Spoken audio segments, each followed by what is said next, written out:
This lesson is going to set a very important foundation for a lot of the discussions we're going to have this year. You might look at this and see a bunch of definitions, but these are very, very important to understanding a lot of the concepts that you see throughout algebra. First of all, just to take something that looks very mathematical, 30n, to break it down, you should know by now that when there's no symbol in between, what this means is 30 times n. What we have here is we have what we call a term.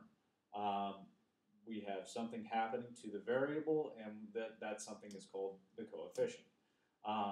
What a variable is a letter that represents a value that can change or vary. This word represents is going to be extremely important when you get to the actual use of algebra. One thing that you're going to see is that this is extremely helpful when solving word problems, which is actually the real math, not doing simple equations like we're going to see in the video here, but the actual applying the algebra to real life. Coefficient is the number multiplied by the variable, but more importantly is understanding what that multiplication means. What that means is it tells us how many of the variable there are. Remember that multiplication is a simple way of remembering it. It's not the only definition, but it's repeated addition. So what this means is, this term here means that there are 30 n's. Whatever n is, whatever that represents, could be the number of hours you worked. So in that case, what this 30 times n would mean $30 for every hour you work. Important distinction to make here. You need to be extremely careful with the words you use. First of all, this is not an equation. This is not an equation. This is what we call an algebraic expression. It has one or more variables. Notice there's a difference between algebraic and numeric expressions. Numeric has no variables. 5 times 3. 6 divided by 4. Those are numeric expressions. Expressions that have variables in them, those are algebraic. An equation is something different. Think of the root word for equation, it's equal. Equation is saying that two things are the same. We're going to deal with that a little later in the week. That's kind of the goal of the entire week here, is to figure out how to solve the equations. Today we're just talking about expressions and how to evaluate them. So that gets to another very important difference. What's the difference between evaluating and solving? Well, evaluating, basically all that means is figuring out what this actually comes out to. Evaluate means substitute the value that you're given in for the variable and do the math. And here, to evaluate this, all we would have to do is know the number of hours, multiply by the 30 bucks you make for each one. So if I work for 2 hours, that's 30 times 2 is 60. If I work for 10 hours, 30 times 10 is 300. So that's evaluate. Solve, again, we're going to focus on this later this week, means to figure out what the variable actually equals. Notice, when I evaluated, I gave you a couple different options for what the variable could be. Solving means figure out what it would take to make the two sides equal. What value of the variable? A couple important things to highlight here. We're looking for a value of the variable itself, and we need the two sides to be the same. Otherwise, we can't use an equal sign there. So for today, we're going to focus on just evaluating. What does that look like? You probably have done this before. Basically, what we have here, we have our expression. Our expression is 6 times the quantity n plus 2 minus 4. We're going to evaluate this for n equals 5.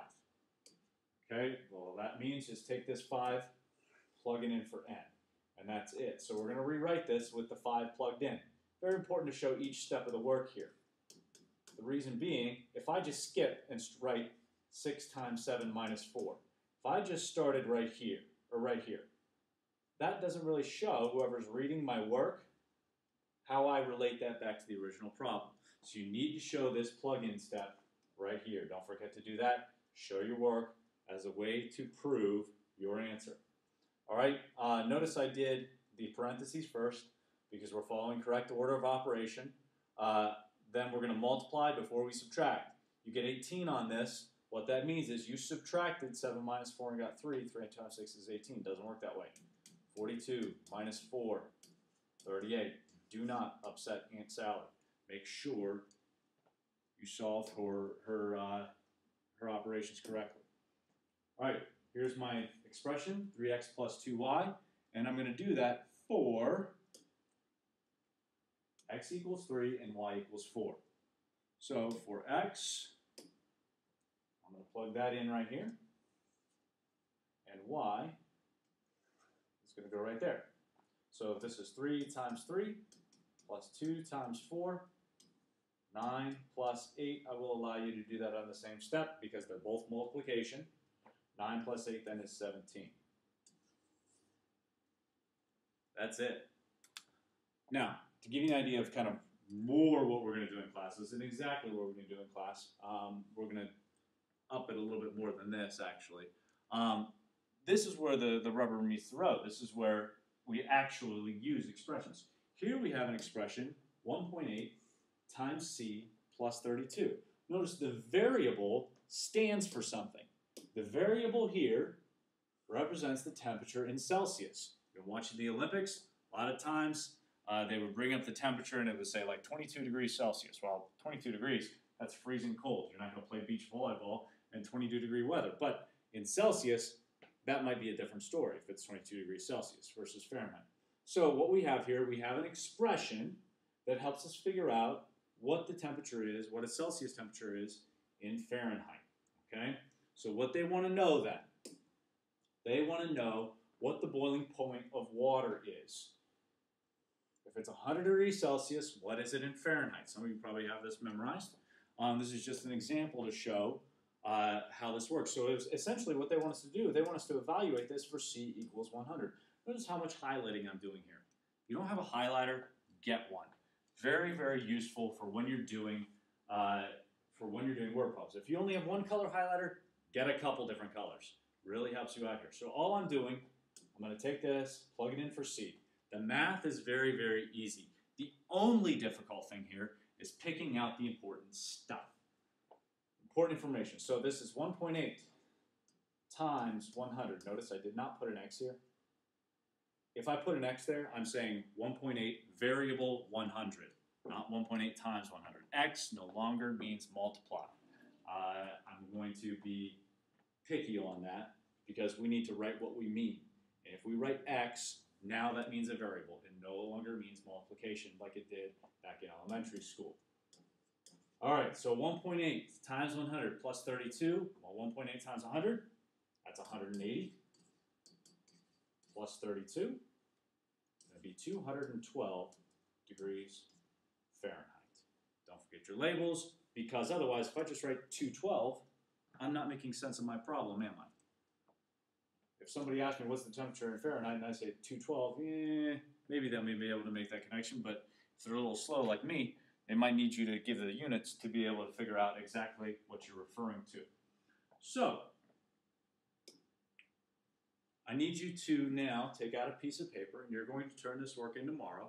You're going to work these two problems right here as a way to check that you understand this stuff. You're also going to write a summary in your journal about what this means to you. There's a prompt there for you to follow. What does it mean to you? What did this lesson, what did you learn in this lesson, or what was this lesson about? That's it.